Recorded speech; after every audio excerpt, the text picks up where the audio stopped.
তো বন্ধুরা দেখো, আজকে কোনো রান্নার ভিডিও নয়, কোনো ব্লগ নয়। তো আজকে মাছ কাটতে বসেছি। তো জ্যান্ত মাছ মারতে খুবই কষ্ট হচ্ছিল, কারণ মারতে পারছিলাম না, মরছিল না মাছটা। তো ছাই নিয়ে মাছটাকে ভালো করে এদিক ওদিক, ওই দেখো দেখেছো, তবু জ্যান্ত আছে, মেরে নিয়েছি তবু জ্যান্ত রয়েছে। তো শেষমেশ মেরে ফেলেছি।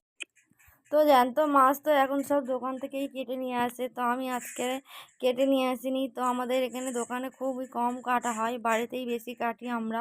মাছ বলো আর যাই বলো, মুরগি ফুরগি বলো, বাড়িতে বেশিই কাটা হয়। তো জ্যান্ত মাছ তো খুবই অসুবিধা হচ্ছিল। তো এটা কি মাছ তোমরা অবশ্যই কমেন্ট করে জানিও যে এটা কি মাছ আমি কাটতে বসেছি। তো দেখো, আশপাশ ছাড়িয়ে নিয়ে লাস্টে কেটে নিয়েছি। তো তোমাদের সঙ্গে এই ব্লগটা শেয়ার করলাম। তোমাদের যদি ভালো লেগে থাকে তো লাইক শেয়ার কমেন্ট অবশ্যই করে দিও। আর হ্যাঁ, মাছ কেটে নিয়ে পেটের মধ্যে যে টিকিয়া ছিল সেটাই তোমাদেরকে দেখাচ্ছিলাম। তো এই ব্লগটা এই পর্যন্তই করলাম। টাটা, বাই বাই, সবাই ভালো।